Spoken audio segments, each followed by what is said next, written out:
Welcome back to Speak Out with Christine Jurgen. This episode is going to be one of my favorite ones for present day because we're talking about homeschooling. And we've talked about schools in a couple different ways and what they're doing, all the woke stuff they're doing in schools, which is completely eye-rolling. But today we're going to dive into homeschooling, which is a life choice and change that we recently have made for our girls, 7 and 4.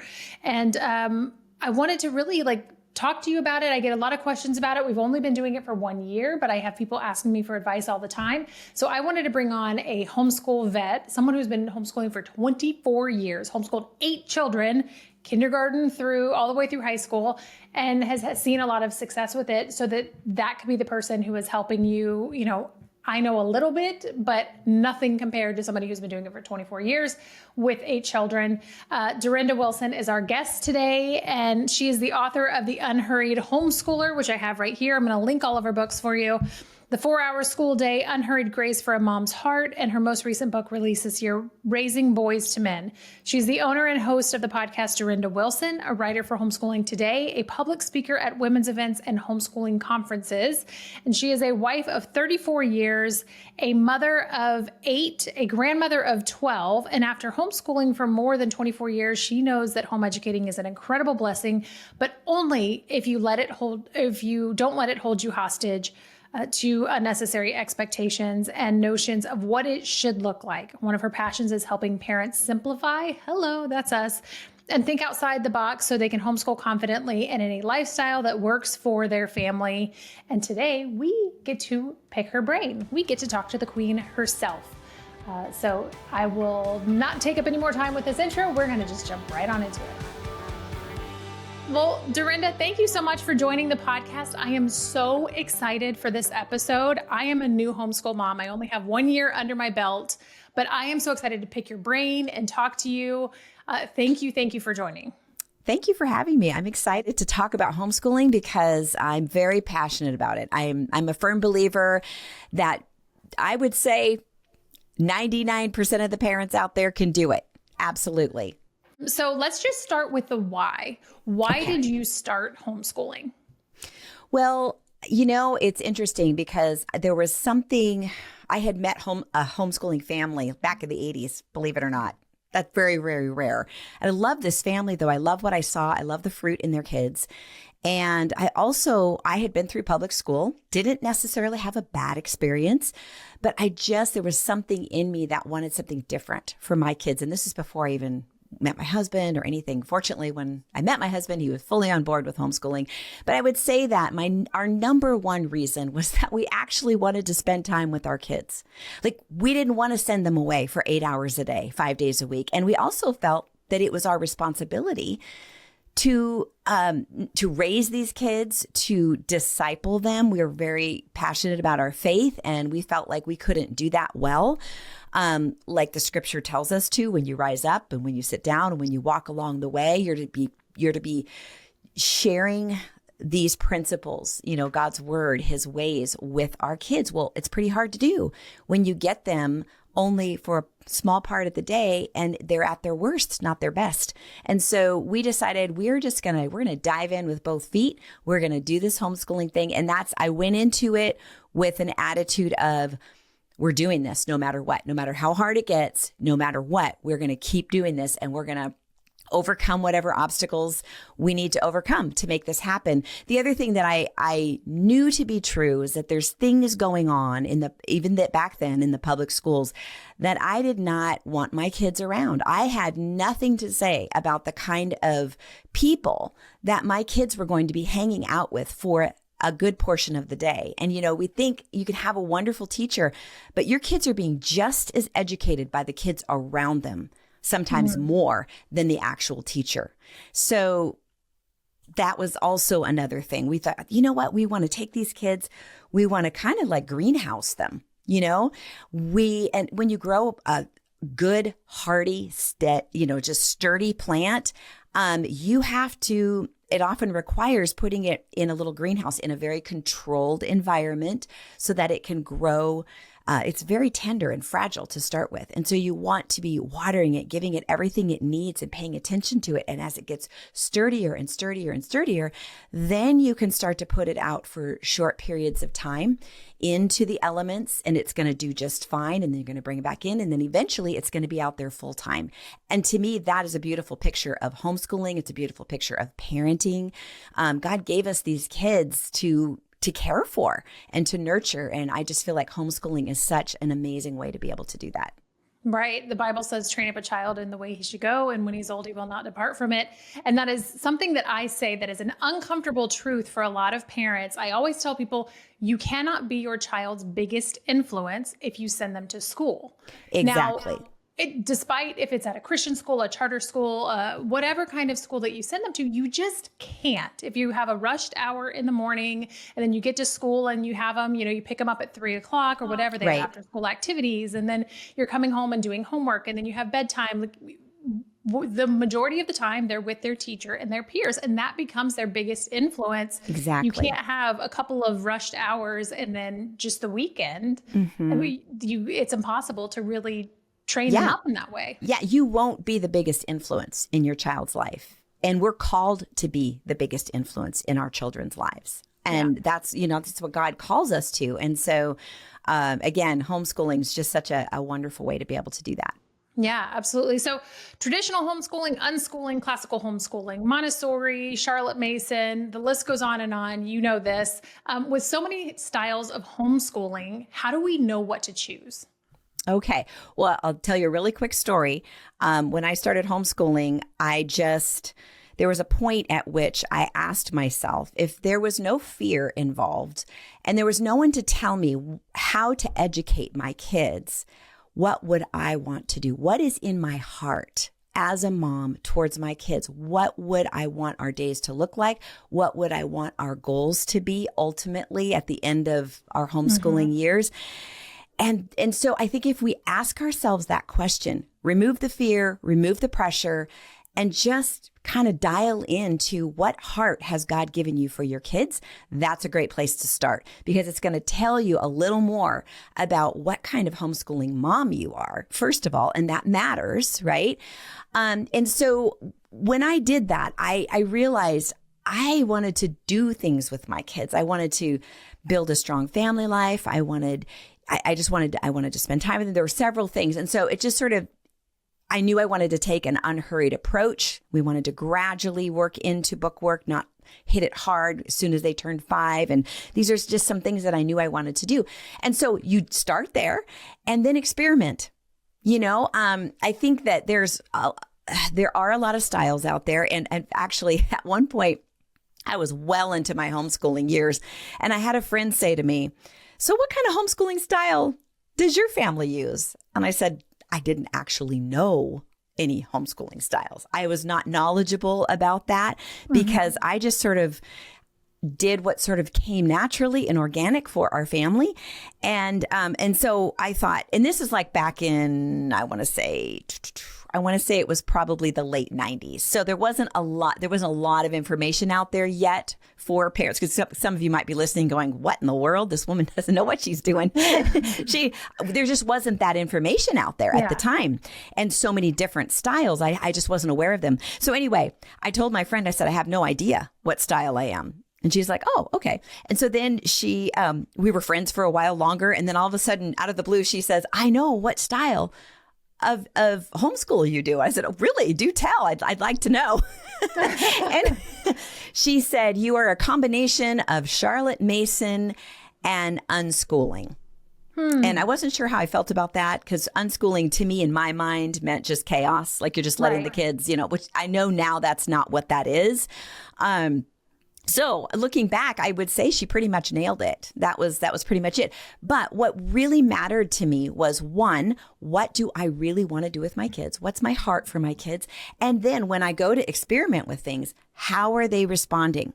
Are they enjoying it? Are we having fun together? Are we developing a healthy, positive relationship with learning? Because if we're not, then maybe we need to choose a different approach. So Hopefully that answers your question. Yeah, absolutely. And I love Charlotte Mason style, and I'm kind of, I would say, like a combination, Yes. a little bit of everything. I do want the real world experience. I want to teach, I didn't learn how to garden. I want to teach my children how to garden. I'm Right. learning right alongside them. And, Mm-hmm. I want to teach them to cook in the kitchen with me and have, this, it sounds very picturesque, but I also think it's like, these are just basic skills that, Yes. kids need to know that they're not learning in school. Unfortunately, Mm-hmm. we wouldn't know how to survive without a grocery store or microwave dinners half the time, which is really Right. sad.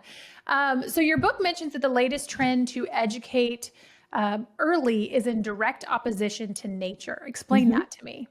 Well, if you've ever observed a 4, 5, 6, 7-year-old, what do they want to do? What do they tend to do? They want Well, to they play. tend to play. They want to Yeah. play because that is how they learn best during those years. It is intuitive to them. God made them this way. He wired them this way. And the classroom is diametrically opposed to that. And I always say, I think it comes down to this. The school system works under the purview that there is no creator. That is their overarching belief. Okay. Whether we think that or not, that is actually the truth. And so as a believer, having a creator changes everything. All of a sudden, I have purpose. I have meaning. I'm here for a reason. God has placed me here for a reason. And these kids at that specific stage, we can look at them and say, oh, yes, I can see this is what they want to do. This is how God made them. And so I can work with that instead of against it. And in doing so, I'm really working with my creator to help nurture my children and educate them, because I'm telling you, when they are playing and doing things that are interesting to them, they are firing on all cylinders. And there is so much learning happening.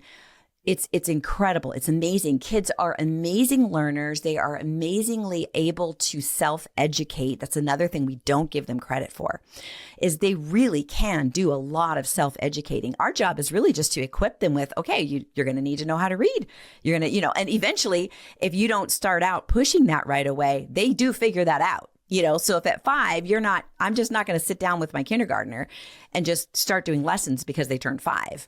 I'm going to be watching for when they're interested in reading. And so usually it's when they start to try to read themselves, or they're constantly bringing you things to read. And you're like, I actually have to finish what I'm doing here. I can't sit down and read with you. But, if you learn to read, you wouldn't have to wait for me. And that's worked for several of our kids.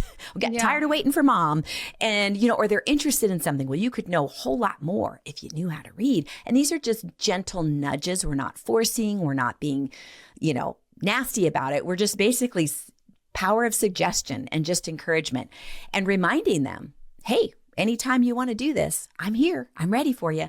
And then we sit down and we do it. And typically when they're ready, it just goes so much better, because forced learning isn't real learning. And forced learning is what we see in the classroom. They've got their agenda out, and this is what you have to learn. This is what you need to learn, instead of what would you like to learn? What are you interested in? That's, again, acknowledging the unique individual, this unique child who has unique passions, and we're just there to mine them out. And so it's just so night and day different. And it's such a blast. Kids are so much fun. They really are. I used to be terrified of the idea of homeschooling. Like, I feel like in my heart, I always knew that I should homeschool. Well, I take that back. So I had an unplanned pregnancy at age 20. Then I just thought, you find the best elementary school, you send them, I didn't know. And that child is now 16 years old. So it's a little bit different, but I have a 7 and a 4-year-old. And with them, I felt like I should homeschool, but I was kind of intimidated by it.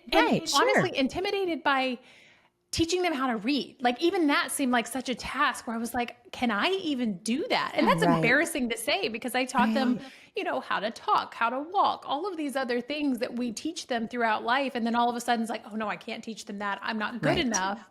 But I feel like that's what they want you to think so that you just then send them to school. But That's when it absolutely comes true. to this, you're saying 4, 5, and 6, they just want to play.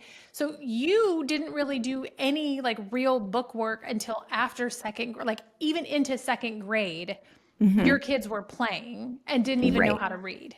Right. So that was true with some of them, not all of them, because a lot of them showed an interest in reading before they were 8. Yeah. So if they showed an interest, we would dive in, but I was willing to wait that long if I needed to. And our youngest reader was probably between 4 and 5. And this was typically a younger child in the big family because they see the older kids reading and they want to do all the things they're doing. So I noticed that my younger kids wanted to read earlier than my older ones did. Boys tend to take longer. They took a lot longer to really be interested in reading. And so our latest reader, well, I would say he was reading, but he really wasn't reading very well until he was 9. And he is my most voracious adult reader. He loves reading books on history. He reads way more than any of the other kids. And so that's just one example of countless examples of when we let them do this in their timing. They embrace it. They love it. They're so much more passionate about it. But it requires us to just get that faulty thinking out of our heads, because we've all been told the exact same thing. It is so ingrained in us that we can't do this. That, I find it interesting because it's the same system that's telling us that we can't do it is the same system that educated us. So what are you saying about the education you gave to me if you're telling me I can't even teach my child to read? They've made it very complicated. They have made education complicated. It is not complicated. It is actually quite simple. And especially if you're looking at just your job as a parent to equip them with all the basics, like the foundations: addition, subtraction, multiplication, division, decimals, fractions, and percentages. If they know that math right there, they can go as far as they want to go. But there's a point at which it does ultimately become their responsibility to take what you've given them and do something with it, right? My son reminded me of this. I said, I feel like I just really focused on those hardcore, you just doing these well, the things I just mentioned, and then reading and then writing. I basically just had my kids write a summary every day, and I went over the summary with them. But I like language arts. If someone who's weak in that area might not do as well doing it that way, but for me, it worked really well, because we would go through and we'd check punctuation, grammar, sentence structure, all of that. And then they did copy work. And of course, the summary was from the reading that they did that day. And that was basics of what we did every day. And we just plotted in that. I made sure they had those down. And then, but I told my son, I said, I just feel like that was for sure my job. I knew that. And he goes, yeah, Mom, at a certain point, your job is to just give us the basics, and it's our job to take it and actually do something with it. So when I say those basics, that's what I mean in terms of book work. There were a lot of other skills that were non-book related that I very intentionally taught them. Those soft skills, teamwork, communication, manners, a good hard work ethic, knowing how to work hard, being resourceful. So those are all things that aren't necessarily on a list of things to do, but there are things we teach our kids naturally as we walk through life with them while we're being mom to them, right? Mm-hmm. So there's a lot of interesting things that you're saying there, because, allowing them to start reading later, if that's what they look like, they're exhibiting no interest right away, Right. or maybe they are. My 4-year-old, she's actually 5 this weekend, and she's wanting to learn, but she gets very frustrated if she can't get it. So we're going so incredibly slow. Yeah. Just, like Perfect. once a week, she's like, I want to do a lesson. Let's do one, because she sees her big sister doing something. And I'm like, okay, but I'm not pushing it on her because I see the frustration. And I'm like, then she's just not going to enjoy it. And her sister is a voracious reader. And I don't, I want her to love reading as well. So I'm trying not to push it. That's perfect. So when we do start work, like there's a lot of science, like we were talking about, that says to start children later, even 6 years old for kindergarten, or 7 in some countries is how they do it. When we start doing that, give me kind of like the rundown of what you did when you first started actually doing book work. Was it all of the subjects? Was it all of the things? I think there's a lot of people who are like, I have to do math, I have to do language arts, I have to do handwriting, I have to do science, I have to do history, all of these things. And it becomes overwhelming to Right. do all of the things all of the time. Right. And that's where what we do has to be sustainable.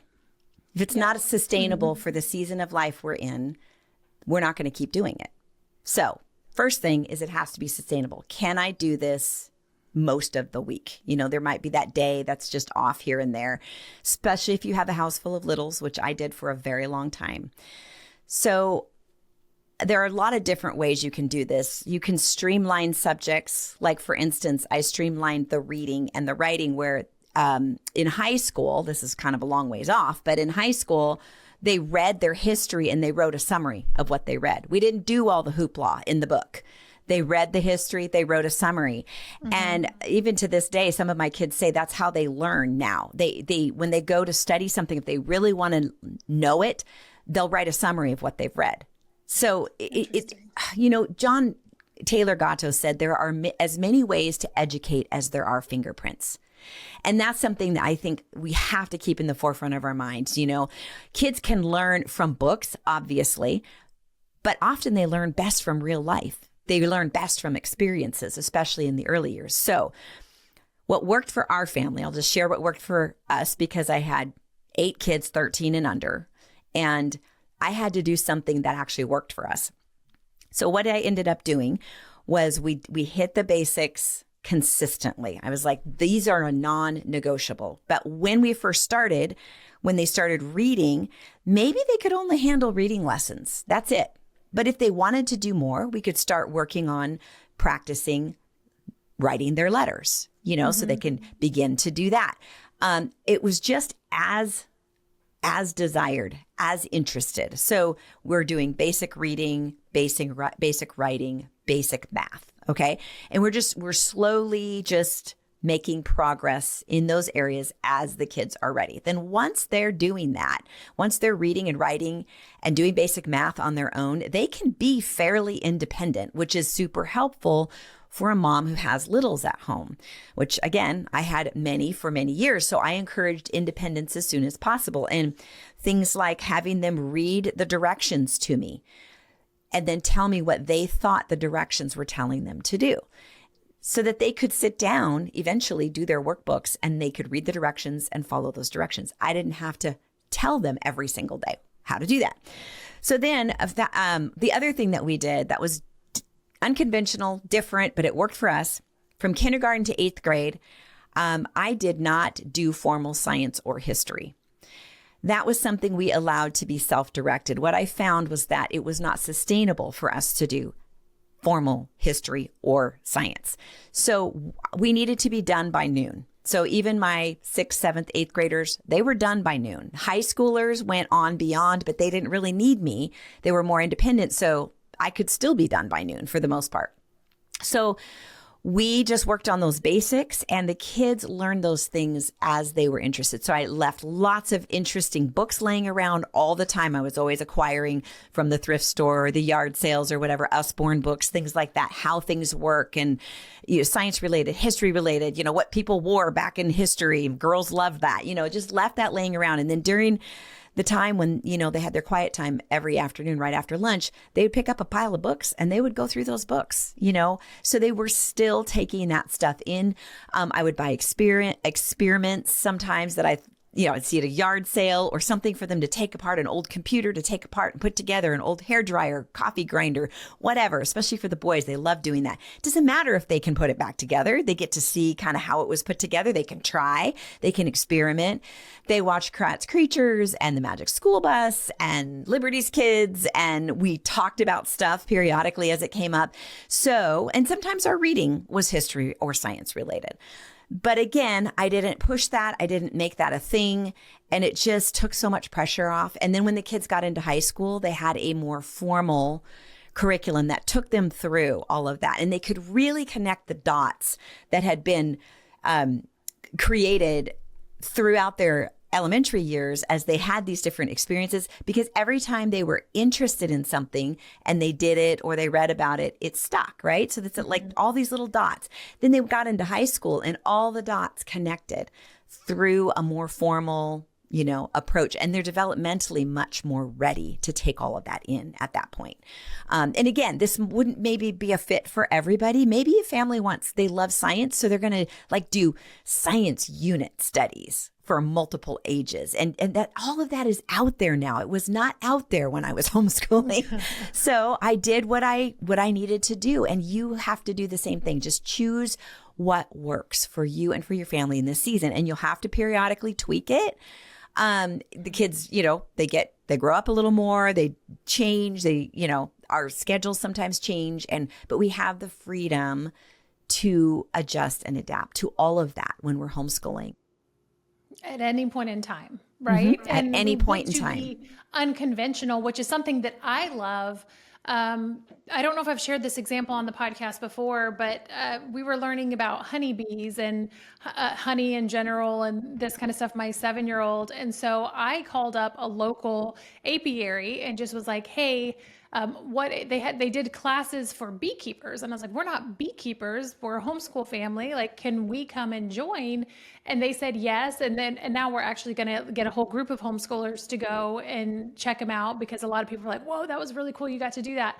But I'm not beyond just going to knock on somebody's door or calling them and just be like, hey, you have a really cool farm. Would you be interested in teaching some homeschool or something? Or there's a local blueberry farm. I asked them the same thing of, can you teach us kind of what you do to grow these blueberries and blackberries and raspberries and all of these kind of things, because we're also learning about gardening right now. So you can be as unconventional as you want and just call strangers up. You can. What I do. My husband's like, please don't get shot one day. The worst thing they can do is say no. Exactly. But what I find is when people are doing something like that, they're usually passionate about it. Yep. And they are happy to have somebody come who wants to learn about something that they love. And we did this in high school too with job shadowing. Our son thought he wanted to be a physical therapist. So he job shadowed for a couple of weeks. And when it was all done, he said, I don't want to do that. And I said, what?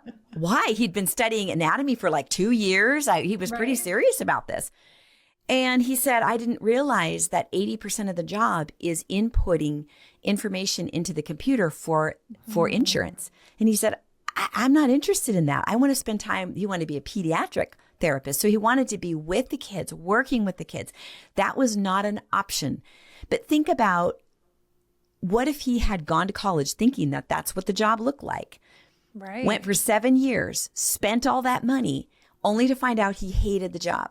Okay.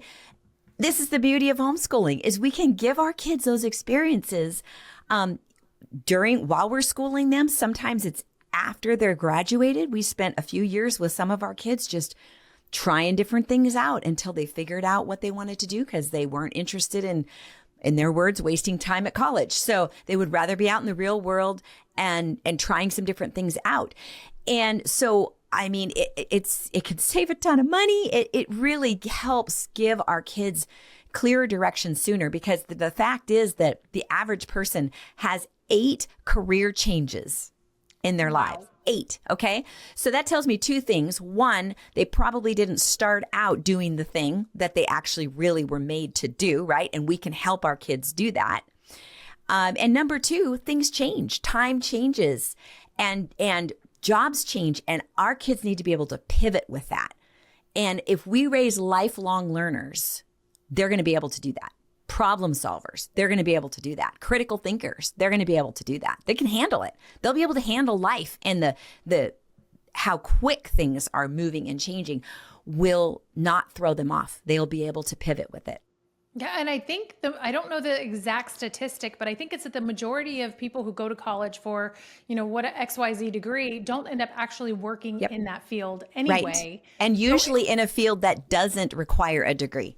Right. Which is crazy to me. And more recently, I've heard that less and less jobs are requiring They are. degrees. Well, what they're finding out is they're getting these kids who have a degree but zero skills when it comes to people skills, work ethic, all the things that I mentioned before. Guess where my kids learn that? Doing chores at home. Right. Me making a point of having them work and play together, not our family being fragmented most of the time, but actually being home and having to keep some semblance of order in our home and in our yard and taking care of things. These are everyday life things that we really are responsible for, but we can engage our kids. We're already responsible for. We shouldn't be ignoring is what I'm saying. And some families do that in lieu of homeschooling. Well, we're homeschooling, so we got to let all this stuff go. Oh no, that is part of homeschooling. You're teaching your kids the soft skills through those things. So there's no reason we can't have a somewhat orderly home, and our kids can help with that from a very early age. And I think this is where people kind of get off track. They think education is like over here in a separate category, but it's not. It is some books and it is some curriculum, but it is a lot of living family life together. Right. If something that popped in my head while you were talking was what we're seeing at schools. No wonder nobody has any skills or hard work ethic when you're just going to college to protest something and right. campus intense. Like, what are you actually learning there? Yeah. Well, it's interesting. I was watching an interview the other day with a young man who was interviewing these people and saying, okay, so you've yelled this, right? Yes. What do you think that means? They don't know what it means. Right. And when he tells them it means death to Jews all over the world. Did you know that? I saw that same no. reel. Yeah. Yes. Yeah. Oh, it was so good. So good. But see, this is where homeschooling just diverges from the very beginning from all of that. And it takes our kids, if we're doing our job, and what I mean by that is not a stressed out mom, but a mom who knows her kids and is willing to do things outside the box because she sees it's working with her kids, right?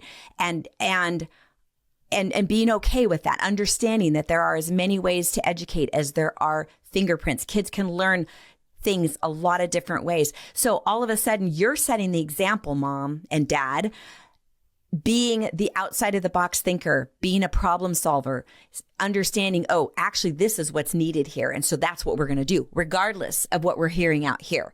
And I've been saying this a lot. I've been at a lot of conferences lately, but I'm saying I am so excited and hopeful for the next 10 to 15 years because I see 5 million people homeschooling their kids, and a majority of them are doing a really good job. They're teaching them critical thinking. They're teaching them all these things we're talking about. Guess who are going to be the leaders and the ones who are shaking and moving and changing and shifting the culture? It's going to be these kids right now, these 5th and 6th and 7th graders that we're educating. And so I am super excited. I can't wait to see what's going to happen when we send those kids out.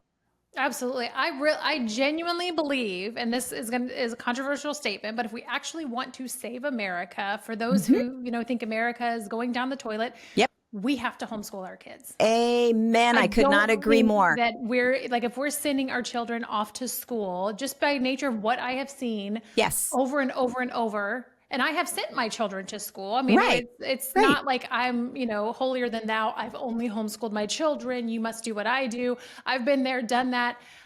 In order to actually shift the narrative, we have to bring our kids home. Absolutely. So here's the thing. The school system, this is a fact. The school system has had a long-term goal, right? They're meeting their long-term goal. This is not to create thinkers and problem solvers. This is to create people who will go with the herd, people who will just do what they're told, who will believe what they're told, right? And that is exactly what we're seeing, okay? That goal is being accomplished. We, as believers, have not had a long-term goal. We have not stepped back and go, you know what? In 10, 15, 20 years, what is this going to look like? And what should I do here to make sure that's different, And so we need to pick that up. We need to pick that up and we need to move forward with it because I'm telling you, it'll only take 10% of the population to push back to change things. That is a fact. I heard that statistic, 10%. That's all it takes. That's I'm amazing. like, this is great. Yeah. We can And do we're, this. and we're homeschooling is going up and up and up. You know, the people who Yeah. are shifting from the public school or even private school mindset are homeschooling. It's increasing. It's Yes. booming every year, which I love seeing as well. Yes. Can I just say something real quickly Yeah, though? please. Because this is really important. The one thing I've noticed with the vast amount of new homeschoolers is that they are running from something, which is legitimate. They're rightfully so running from something. When we started homeschooling back in the day, we weren't really running from anything. We were running to something. So there's a point at which new homeschoolers, yay, I am so glad that you are running, and you should be. It's all, but you get to the point where you're almost like a refugee. Okay. You've fled the homeland, but now what? You need resources. You need help. You need direction. You need to know what you're running to. So you need to know, why are you doing what you're doing besides keeping your kids safe? What are you wanting to do? Do you want to disciple them? What kind of kids do you want to grow? You know, and I'm not saying that, you know, we just decide, oh, this is the kind of kid and now we're going to mold and shape them into that. I'm saying pray, ask the Lord for wisdom, show him, have him show you what your goals are, like long-term and short-term, and get serious about that. Like, what if you want to grow kids who have a strong work ethic? Guess what? You need to get those chores going. You got to get that chore list going. You sit down with those kids and say, hey, I haven't been doing my job up to this point, and things are going to change because I love you and I want you to be equipped for life. So this is what we're going to start with. We're going to start with chores. Let's talk about what we're going to be doing. And we do it. You know, we want our kids to be, you know, to be able to set goals and meet them. We got to sit down and help them do that. You know, I think that happens when they get a little bit older, especially high school. Like, okay, how do you want to graduate? What do you need to do to get there? Because they need that skill as well. So anyway, so I'm just saying, parents, you have to run, yes, but then grab onto what you believe God has for your kids and for your family. No, I'm so glad that you shared that. And it is a phenomenal point, because I feel like, you know, in my heart, like I said before, I knew that I wanted to homeschool. I knew that I probably shouldn't be sending my 5-year-old off to a stranger that I don't even know, with a bunch of kids that I don't even know. Like, they're still so little at 5. But then I ultimately pulled them out of school because I was running from something. There was stuff that we had happen in these schools, and I was like, no more. I'm not going to do that. But I have, like, even in just this first year, feel like I'm running to something. I'm like, look how beautiful this bond is that I have with my children, and how I get to really, like, learn alongside them. I mean, heck, I have gaps in my education, and I'm learning with them. Even, you know, my daughter just completed 2nd grade. If, you know, I know grades and levels and all of that can be kind of blurred in homeschooling, but realistically, I feel like now, because I was running from something, I really get to see what I want out of life, what I want for my children, what they want for themselves. And I really now can run to something, which I think is so beautiful that, you know, unfortunately, I didn't learn that early on. And it did take something happening at the school to kind of, like, really give me that final push. But Right. I am so grateful that this is what we do now. I mean, it is so incredibly beautiful and heartwarming, and, you know, there's hard days too, sure. Oh yeah, absolutely. But that's parenting in general, right? It Like, is. we're gonna have hard days. There's hard days at a job. If you go work at a job, you know, that's just life. And you can love what you're doing and still have hard days. Yeah. And know that what you're doing is right and still have hard days. That's okay. We learn from those too. You know, I love what you said about, you know, not just what the parent wants for their children. And I think that should be framed up from God's word, you know, what we want for our kids ultimately. But also, I love what you said about, like, how are my kids wired? How are they put together? Getting to know them. I love this. I love talking to my kids throughout all their growing up years. I was always asking them, how are you doing? What are you up to? And I would just ask them lots of questions. And the thing is, I didn't realize that was really creating this beautiful relationship between us that would last forever into adulthood. You know, now they walk in my door and they immediately start telling me everything that they're doing, right? Because that's our pattern. That's what we do. But I did it mainly at the beginning because I thought they were so cool. They're so interesting and amazing and funny, and they're always changing because developmentally they're always moving forward. And so learning something new about them or discoveries that they've made or their take on things. Watching life through their eyes. Oh yeah, it's so a cool. blast. So I mean that's the part of homeschooling that can get squashed if we are rushing around, trying to make activities, replacing real life with activities because we feel insecure about whether or not we can do this. It's fear is what it is. It's fear, and fear should never drive us. Fear is a horrible place to make decisions. And so I think a lot of families just tack on a bunch of activities because they're just worried they're not doing enough, right? So we need to face that fear. We need to face it, and we need to face it with ourselves. We need to face it with the Lord, face it with our children. Like, what is sustainable for our family in this season? I always talk to my husband, like, what do you think is actually doable for us? And he helped me sort of frame that up. But at the end of the day, what I learned is that I didn't have, in man's eyes, I did not have enough. I did not bring enough to the table, if we're just going to look at it through man's eyes.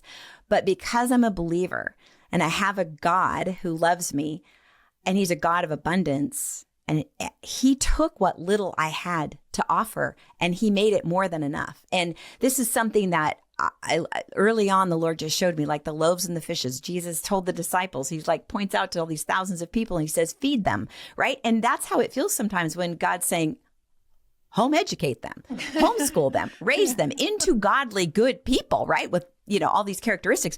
And you're like, I can't do that. And that's exactly what the disciples said. They're like, we can't do that. And they're trying to think practically in their own minds how they could possibly be able to do that. And there was just no way. And so that's what they told him, like, we can't do this. And he looked at them and he said, bring me what you have, right? He didn't ask them for what they didn't have. He said, bring me what you have. And he blessed it and he multiplied it and he made it enough. And that's exactly what he did for us. And he will do the same thing for you.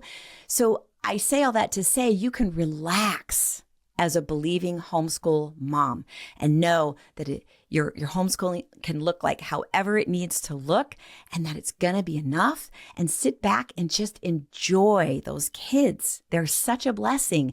And so we get to be able to do that. I would not have been able to do that if I wasn't a Christian parent, because I would be thinking in terms of my own wisdom, and we're supposed to think in terms of God's wisdom and God's economy, and what is impossible with man is possible with God.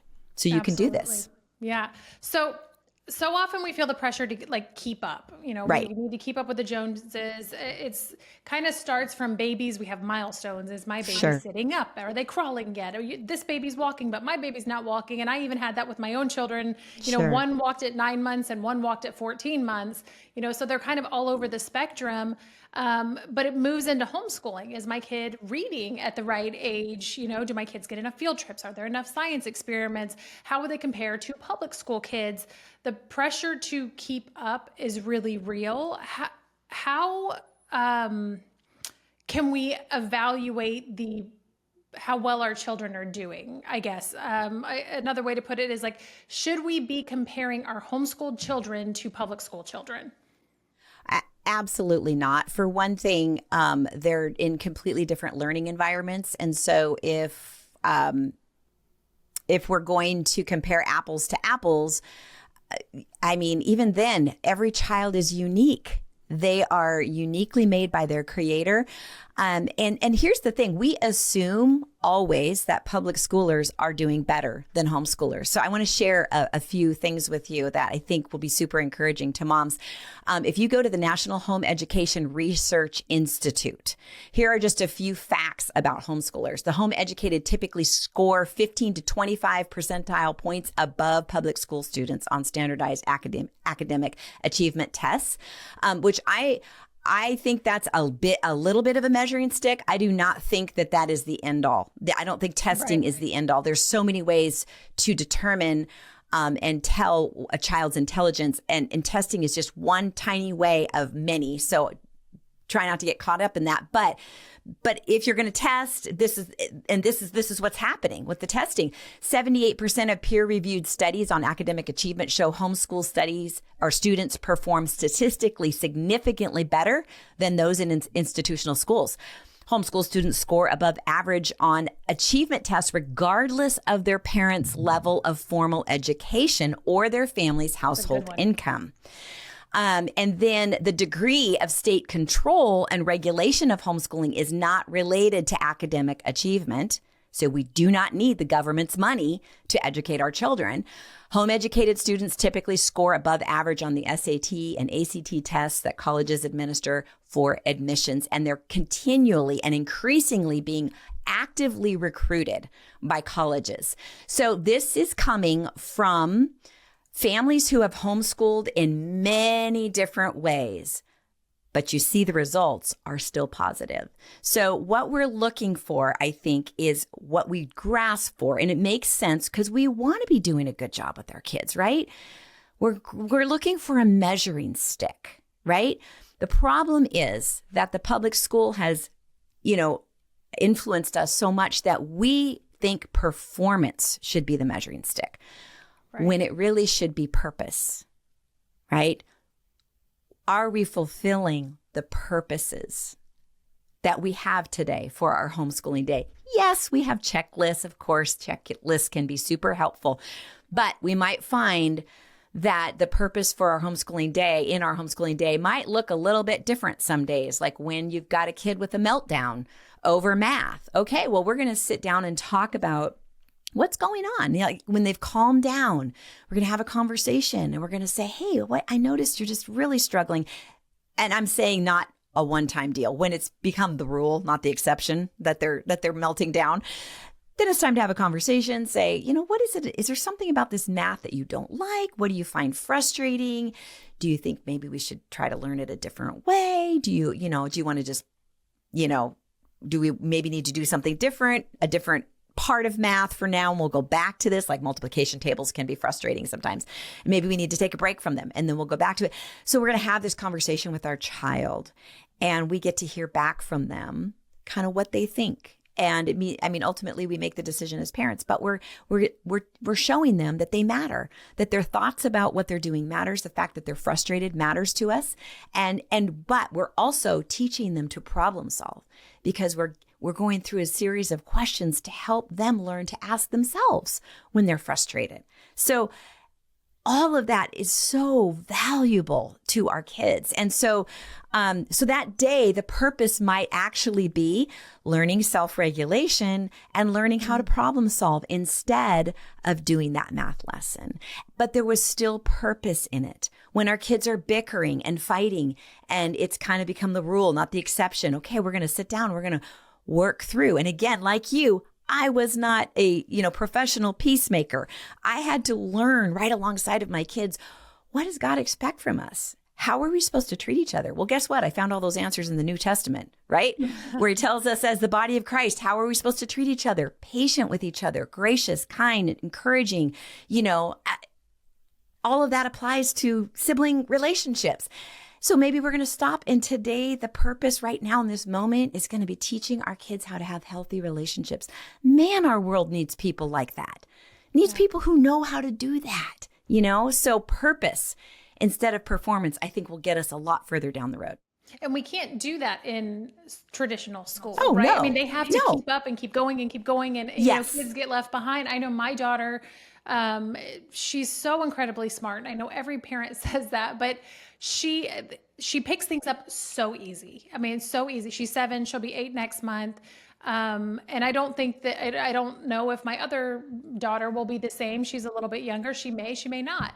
And I am fully prepared for that. But with her, I find that she gets very frustrated if she doesn't get it right away because she's so used to getting it right away. And so I'm able to sit there and talk to her instead of allowing her to get down on herself and, we just move on to the next lesson because we're in public school and we have to keep up and do all of these things. I can tell her, hey, why are we getting frustrated? You know that it's okay to get things wrong. We actually sometimes, in my opinion, learn better when we get things wrong because you're like, oh yeah, I remember I did it this way last time and that wasn't the right way. So this is the right way to do it.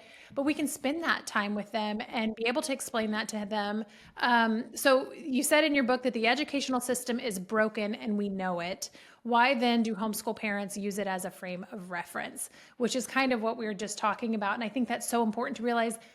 A lot of times we don't want to send our children to these schools because the education system is broken. Stop flipping using it as your frame of reference of how your children are doing. Right. Exactly. It's going to be an exercise in futility and frustration. If we can tune into our kids, just be a student of our kids. Sometimes that means just sitting back and watching them, watching how they respond to things. When they know we're watching them, but also when they don't know we're watching them and we're listening to them. I think that's so important. I have made mental notes, even physical notes, as I've sat back and watched my kids, just so I had some sort of frame of reference to work from. It helps me choose their curriculum better. It helps me choose an approach better.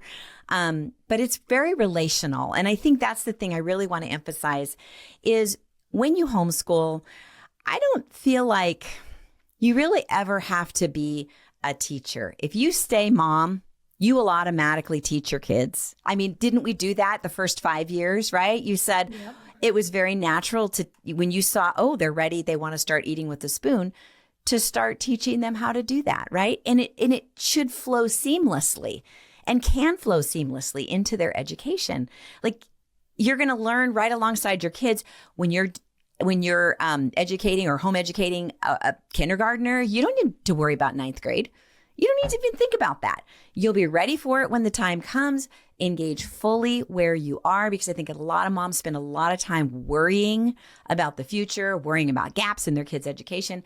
And again, as a believing mom, I can lay those things at the Lord's feet and just say, would you please just show me if I'm missing something?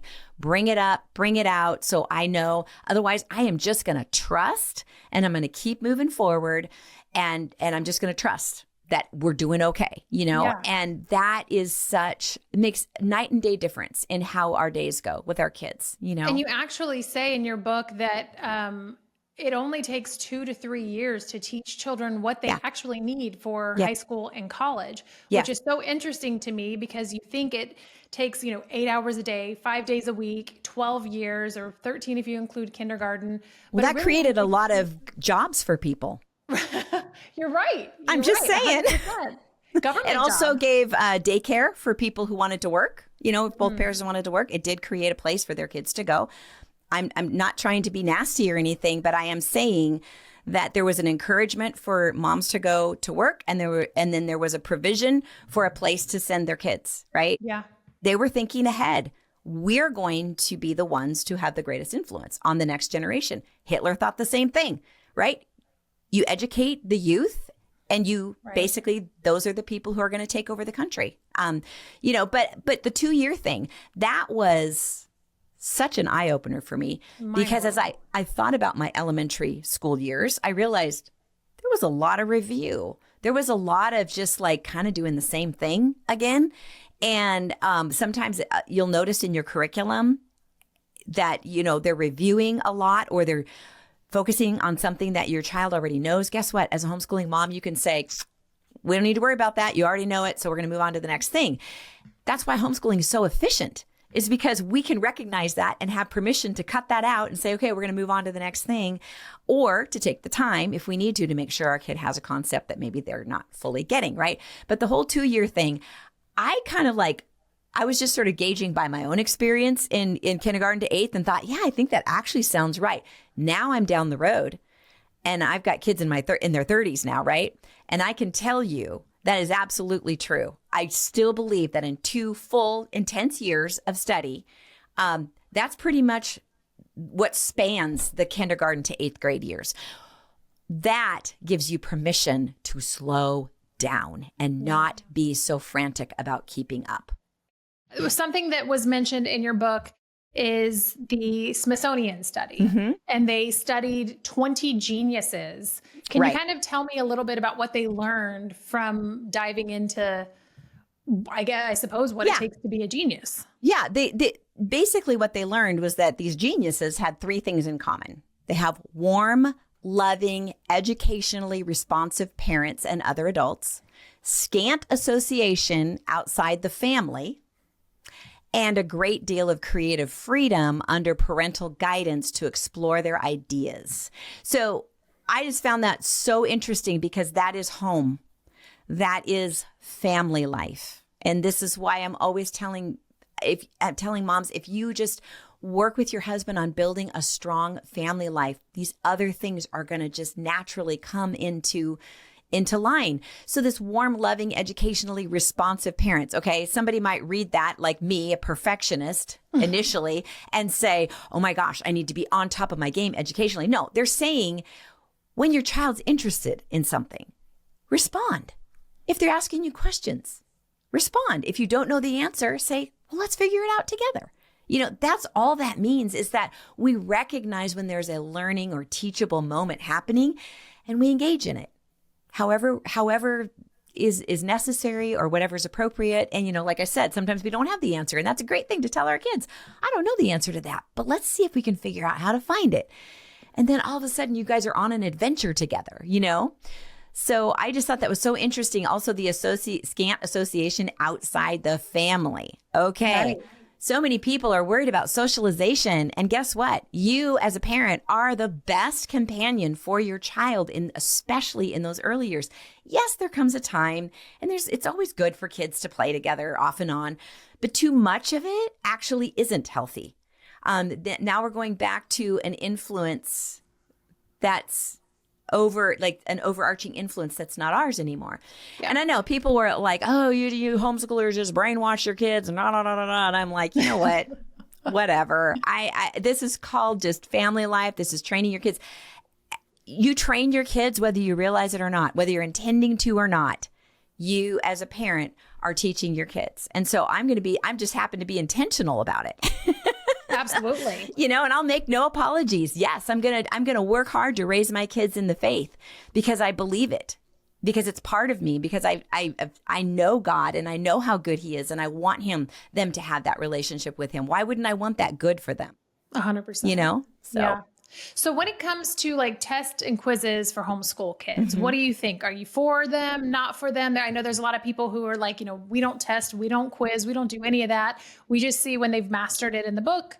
There's other people who say, no, I need that. And I suppose maybe it can be a case by case basis kind of thing. But what are your thoughts on testing and quizzes? Well, I think it is a case by case. I was not a fan of testing to start with, especially in the early years. And the reason is because I don't think children are developmentally ready for that setting necessarily. I don't think they know how to process it in terms of if they don't do well, that influences them and impacts them in a negative way. And I want them to have positive relationship with learning. And so I tended to just ask orally, because you can quiz orally. You can just ask questions about, we just read this book and what was the main character's name? And so tell me kind of in order what happened in the book, it's that narration, so that's another way to quiz and test. You do want to know, how much have they retained? How much did they learn? And I think that becomes a little more appropriate as they get older. What I found was that my kids asked me, can we please take a test? We want to know how we're doing. Yeah. So they were old enough at that point for me to say, look, we don't live and die by the test. The test is going to show some things, but it's not going to show everything. So if you're willing, if you know that going in, then let's do it.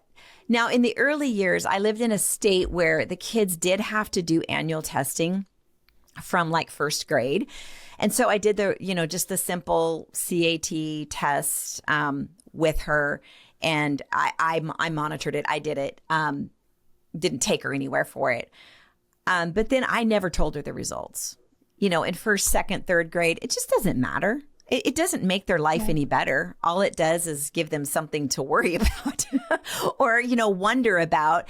And so I just thought, I'm just not going to do that. So then again, as my kids got older, more of them wanted to test now and then, not all the time.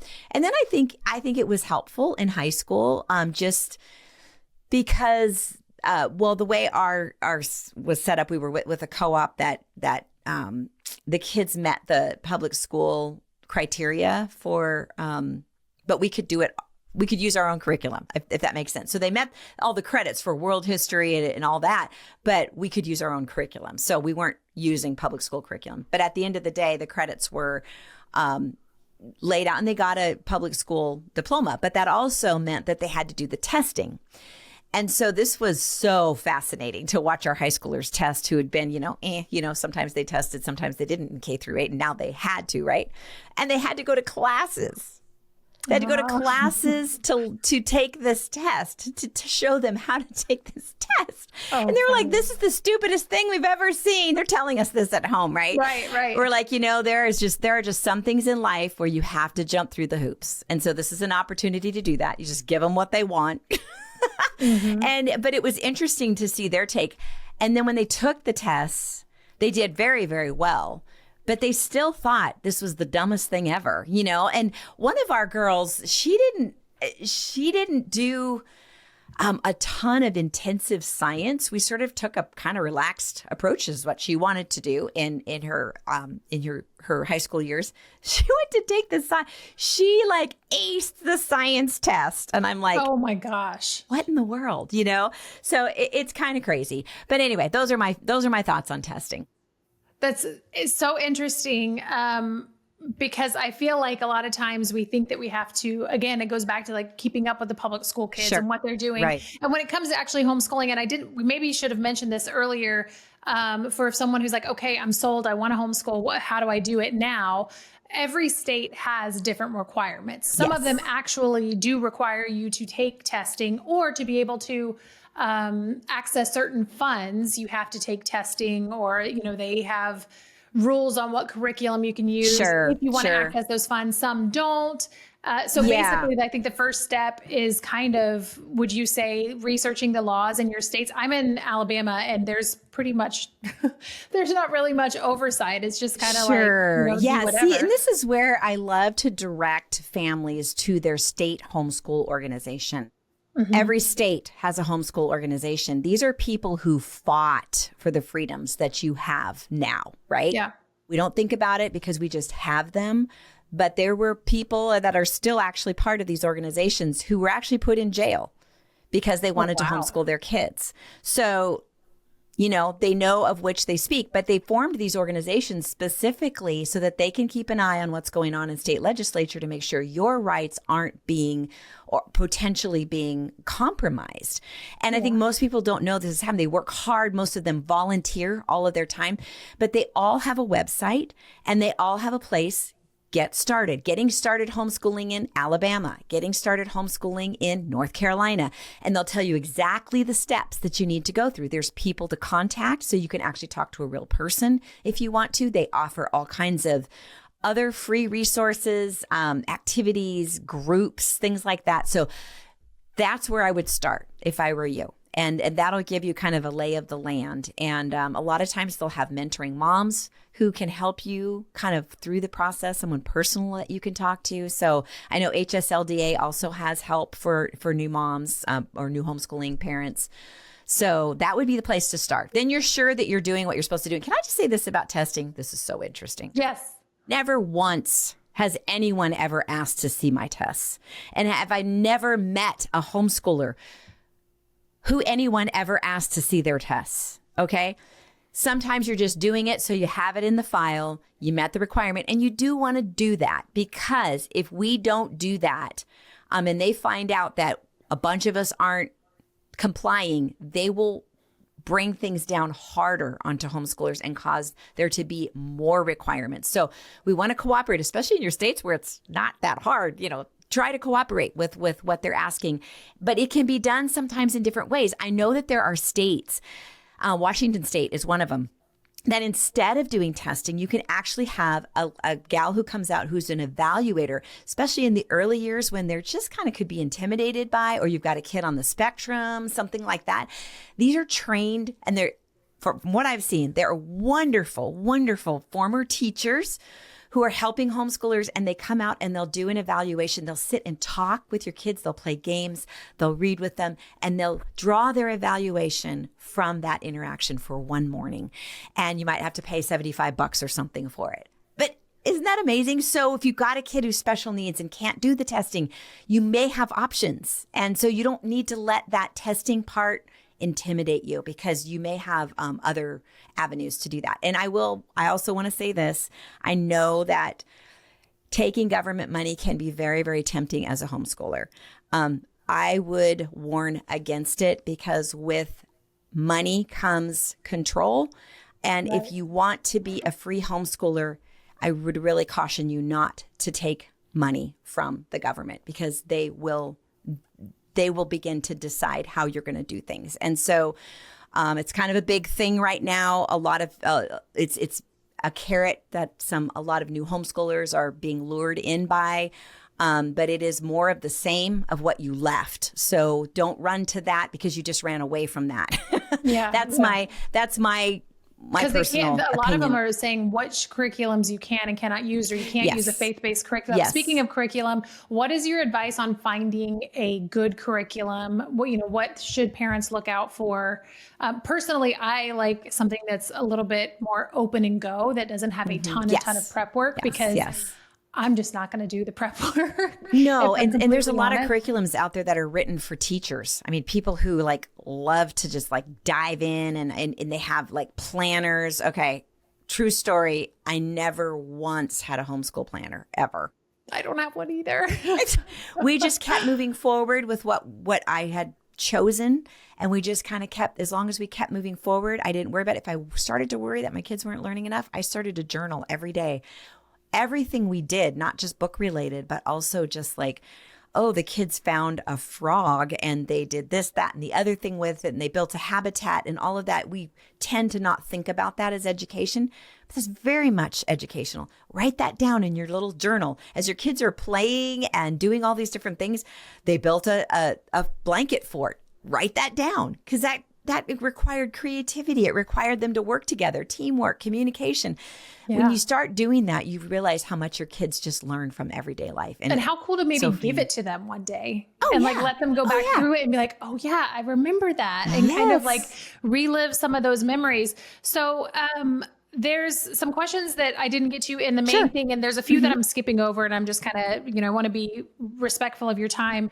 And so maybe we can go through these kind of quick, so you don't have to spend a lot of time on them. But these are what people on Instagram submitted. I'm not sharing the names just for sake of privacy, but somebody says tips to keep toddlers busy when they want to do school while you work with older siblings. Okay, so I actually just did a workshop on this. It's homeschooling with littles, and why you can do it and ways to make it work, because I really believe that you can do it. So one of the things that you have to keep in mind is, I think little ones are typically good for maybe 20 minutes on an activity. So you want to have activities, toys that they don't normally get to play with. So these are, maybe you're going to have, maybe you homeschool 4 days a week, because we did 4 days a week in a homeschool co-op one day. So you've got 4 different boxes with activities. And so Monday you're going to pull out this box and they're going to play with that. Or you can let them choose out of the 4, which one do you want to play with?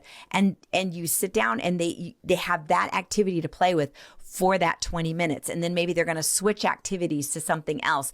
But there's just so many different ways to do this.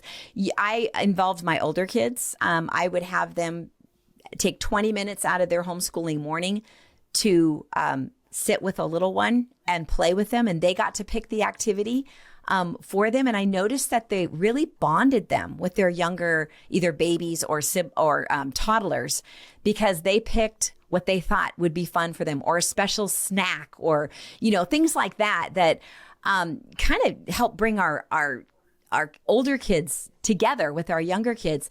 I think that also taking advantage of nap time. Some moms I know, they've got 2 kids they're homeschooling and one that's still napping. They homeschool during that time, and that works really well for them. And I think just, again, keeping things sustainable for your family in this particular season of life. And so, so those are a few suggestions. I do have a couple podcast episodes on it if somebody else wants to go and listen. Yeah, I struggle with that sometimes a little bit too, because, my daughter's like, well, help me with this while I'm helping my other daughter. So sometimes I'm just like, here's a coloring book.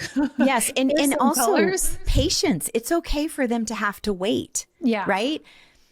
There's nothing wrong. Maybe that's the place where they're going to learn a little bit more patience. And that's the purpose of the homeschooling day for them is, you need to sit and be patient. You need to just look at this book for 20 minutes or, clean go jump rope or clean this window or I mean, there can be so many, actually have a little list of sort of indoor activities. Some of them have to be overseen. But let me see if I can track them down here. Those were outdoor activities. Really simple things, honestly.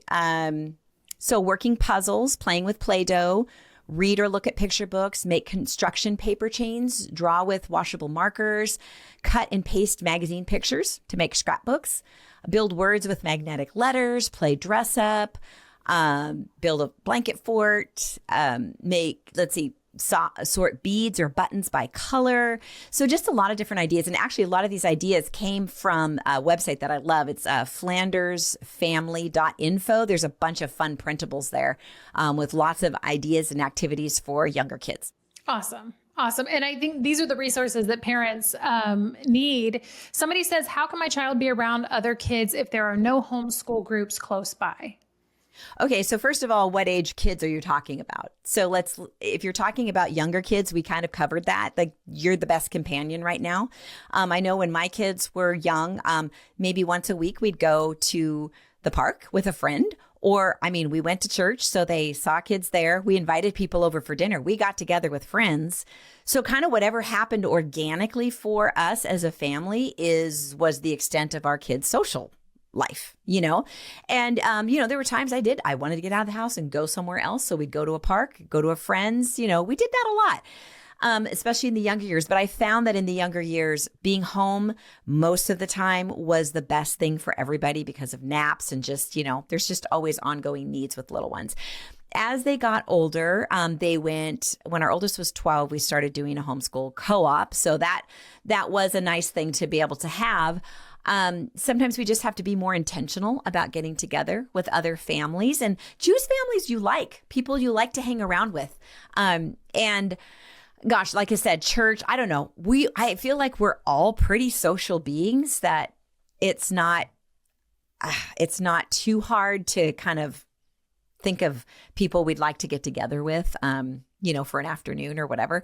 Sometimes there are groups that we're not aware of, sometimes digging a little bit deeper. I know that there's a lot of up and coming forest groups where they go and they hike together and they're out in the woods together. So cool. I just feel like homeschooling's expanding so much that it shouldn't be too hard to find other homeschoolers. But again, some people live in rural areas. And so pick people you like to hang out with and hang out with them. Yeah. And utilize Facebook, honestly, as much as I hate promoting social media. I know. But I think that's such an important tool for me anyway. I've found a lot of things that are available in my area that I would have never known about if it weren't for joining local Facebook groups and, homesteading groups, that kind of thing, which aren't homeschool groups. But you're seeing other things in other families who maybe are like-minded or doing similar things. Exactly. And connect with people and learn about different opportunities. And you're going to tend to find them more on Facebook because they've been around longer than Instagram. Yeah. So if you're only on Instagram, you might not be able to find them as easily. So Facebook is actually a really good place to Totally. I agree. So this is actually a really good one. How did your homeschool kids fare in college? And what are they doing now, even for the ones who didn't? So let's see, is homeschool successful? What did your 8 children end up doing? Well, most of our kids decided that college was too expensive. It didn't actually get them to their goal as quickly as they could on their own. Mm-hmm. And a few of our kids, specifically our girls, now I want to preface this by saying I did not tell them you can only be a wife and a mother. I did tell them what a wonderful career it really is, and it's better than anything you'd ever do. But we also told them if you're passionate about something that needs a college degree, like nursing or something like that, we will support you 100%. We told our kids we couldn't pay for college. We had no way, and we did not feel guilty about that. If they wanted to go, we knew that God would make a way, and they would be resourceful if they wanted to go. And that's exactly what happened. So first daughter, she's like, college, forget it. Nope. She worked in a doctor's office, eventually got married, had 5 kids. She's homeschooling her kids, loves it. Second one, a daughter. She also got married, having her 4th, also homeschooling. Both of them are married to homeschooling husbands, which is hilarious. Oh, interesting. I think it's great. And then husbands who homeschooled. And then our oldest son started college at age 16. Because he decided he wanted to be a software engineer, and he found that out because of homeschooling. He said, I know, Mom, if you hadn't given me the time and space, I would not have known so early what I wanted to do. And he knew at 12 that he wanted to be a software engineer. So he wanted to get going down that road. So he decided to do dual enrollment, started at 16, graduated at 21 because his particular area of study required so many credits that he had to go 5 years. But he did great. He worked some of the time. He got scholarships. Of course, the first 2 years were paid for because it was dual enrollment. The last 3 years, he had scholarships. And anyway, he graduated debt-free. He's a software engineer for Amazon. Oh, wow. And then the next son, complete outdoorsy guy, wants nothing to do with college. So everything he's doing now, he's a firefighter. He works with the fire department, EMT, all that. And then he also works at an event center that's like a big campground almost. And he does all kinds of stuff. Gets up early and milks a cow. I mean, the guy builds fences, does construction, loves that. So he's doing that. And then our next son is actually, he went to college for 1 quarter. He said, this is the biggest waste of time ever. Because he wasn't, the college he was going to, the college doesn't keep up with what he wanted to do. They're so behind in IT that he wasn't learning anything. I didn't think about that. Yeah. So he just self-taught. He edits podcasts, including mine. He has several clients. He also does remodeling of homes, and that's all self-taught. And he loves the variety. That's his thing. He likes the variety. The next son, he decided he wanted to get into the trades. And so we made some phone calls and got him connected with a Christian guy who owns a commercial plumbing company. Said the kid knows nothing, but he's hardworking and he knows how to follow directions. He said, bring him on. So he brings him on. He has now been there, I think it'll be 5 years in the fall. And he is the lead on his crew. And he did end up actually going to college for some classes to get his plumber's license. And he aced all the classes. And so, yeah. And then the next one is a girl. And she is a barista. And I know some people are like, I'm a barista. Well, for her, it's great because she is like an assistant manager. So she gets to know all the ins and outs of running a business. She has input, all of that into it. But also the biggest thing for her is ministry. When people walk into a coffee shop, a lot of times they're hurting. And she loves just bringing the love of Christ to people and having in-depth conversations about the Lord. And then our last one is 19, and he is on the spectrum. So he is at home, and we're working hard on life skills. But he is a smart kid. You know, I've never doubted his intelligence at all. He just struggles in some areas that kids who are on the spectrum struggle in, and we're working through those things. And I foresee he'll eventually be independent, living on his own, but it just might take a little longer. So then obviously homeschooling as a special needs mom is doable, right? Yes, It may absolutely. be on a different time frame, like you're saying, but it is doable, and you are doing it, and you are, nearing the end of it. It's so important to know your child. I knew that Silas was probably on the spectrum very early on. I chose not to have him evaluated. I don't even know if I chose it. I can't even say it. It makes it sound like I was so smart and wise. I wasn't. I prayed. I said, Lord, You just tell me if I need to have him evaluated and get him outside help, show me. Crickets for a very, very long time. And there were some little things along the way, some speech therapy, stuff like that, that sort of organically happened. But at the end of the day, I knew my child better than anyone. And he didn't get an actual final, whatever you call it, official evaluation until about a year ago.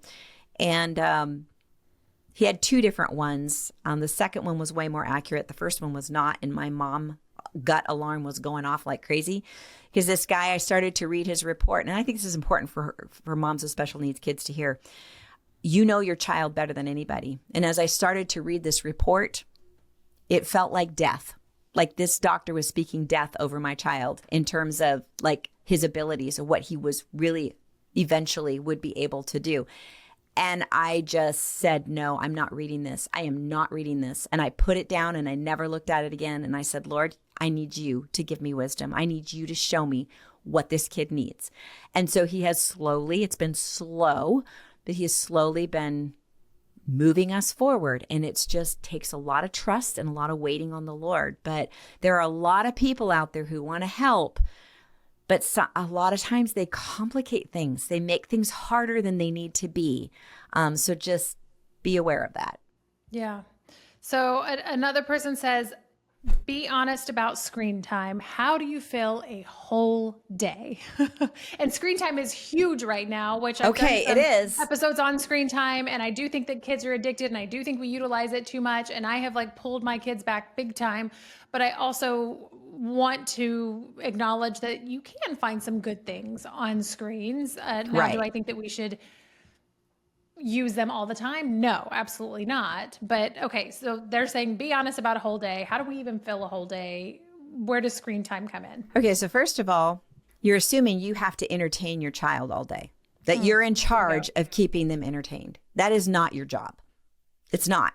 Okay, so I would say younger children, I would say keep your kids off screens for as long as you can possibly do it, right? It's going to be easy to pick it up and get them started. And once you're down that road, it's a lot harder to dial it back. And so you just keep life a lot simpler and easier if you don't. Now, I'm not saying my kids didn't, like I said earlier, they watch Kratz Creatures, but this was for a very limited amount of time at the end of the day after we'd done all the rest of our day, our chores, whatever schoolwork we were doing, rest time, outside play. And so when we did actually acquire a video gaming system that I resisted for a very, very long time, but our boys were really interested in. My husband said, I think it's time. I want them to learn to do this under our roof. So we did. We got the system and they had 30 minutes a day. That's it. 30 minutes to game. That's it.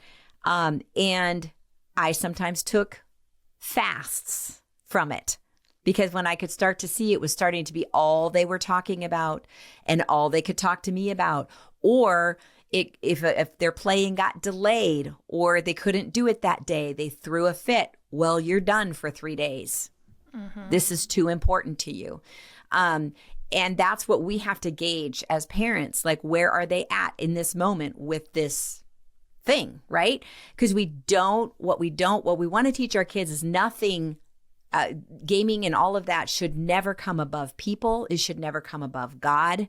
If you're treating each other like crap because you're gaming is going to go away. And so we did this like regularly where it was a pain. It was such a pain. But I will say they learned limits. They learned boundaries. They had fun together while they were playing it. And now all these years later, one is in Idaho, one's in Denver. The rest are here. They game every Friday night. And, guys aren't going to pick up a phone and call each other or even text each other that much, but they game together every Friday night. And that's how they stay connected because they're talking, they're having conversations. They choose games that require teamwork and resourcefulness, which is something they learned while they were at home. Productive. It's in a way, it is productive. And we want to raise producers, not just consumers, right? And that was our big thing. So that is another thing that I would think about throughout your day. We want to encourage our kids to be producing as opposed to consuming. So Give you an example of our day real quickly. It was chores. I inspected chores, by the way. Chores, breakfast, a few more chores to maintain the house. Then we started our schoolwork around 9. Everybody was done by noon, except for the high schoolers. And then there was a quiet time. I think we all needed a break from each other because we see each other all day long. You could have a pile of books. But I didn't actually really let them play or anything because then they just get louder and louder and louder. It was very much a quiet time to regroup.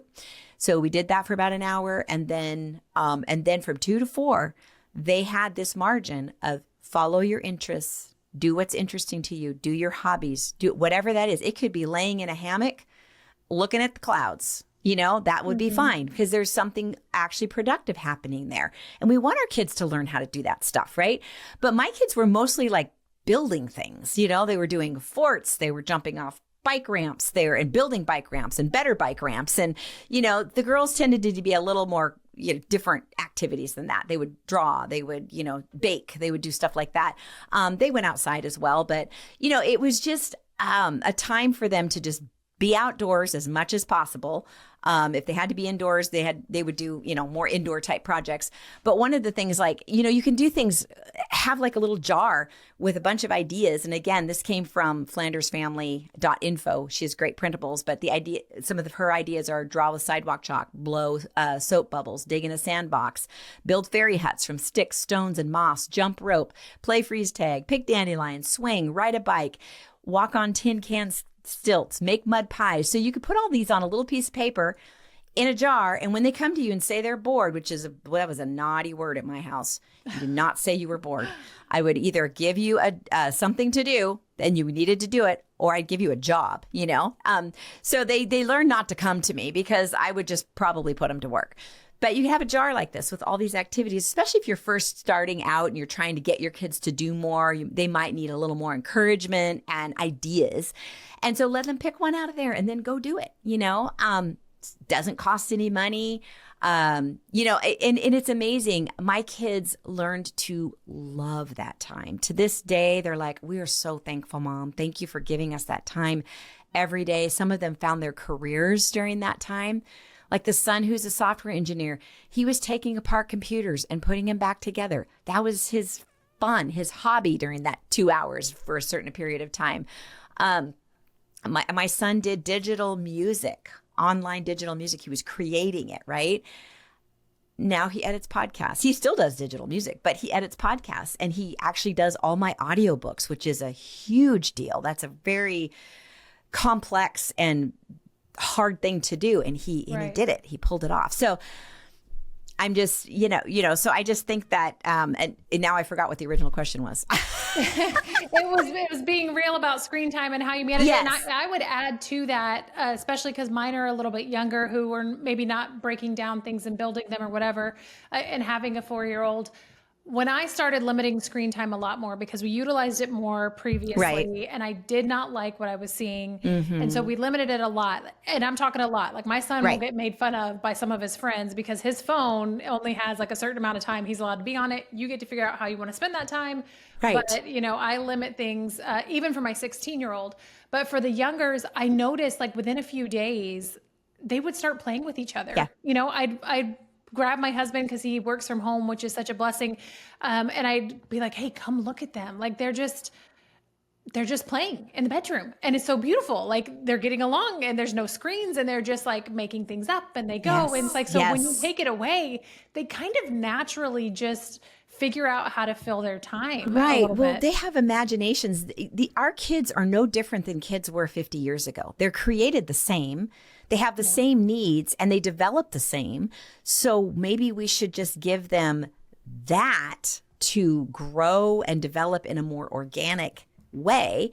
I think that would be my biggest thing is like, I want my kids to develop. I don't want their development to be obscured or hijacked by screen time. I want them to, part of being a healthy adult is having a healthy childhood. If you don't have a healthy childhood, a healthy adulthood is going to be a lot more challenging. And we have that opportunity, that privilege, that right to give a childhood to our kids. And so that would be my biggest encouragement. What do kids do? And yes, we want them to be producers, but they produce when they're playing, when they're imagining and all of that. So yeah, that's what my days look like. It was chores, breakfast, a few more chores, directed schoolwork, and then lunch, and then a rest time, and then 2 hours of free time. And then 4 to 5, I had more chores for them to do, believe it or not. So you mentioned chores, which is probably once they got older was how you really maintained being able to do all of this. Like they were able to help with dishes. They were able to help with sweeping. So it's easier to stay on top of it. When they're younger, how did you, and this is one of the last Instagram submissions that I'll share, how do you maintain home physical health and sanity? Especially home, because there's laundry and there's dishes and there's, all of these other things when they're younger that is a little bit harder. Do you have any advice for that era? Well, you engage them with it as much as possible. You can give a 4-year-old a pile of washcloths to fold. So whenever you're doing a task, is there a part that this little one can play? Can they hand you the silverware? They can hand you the silverware at 1 or 2 years old.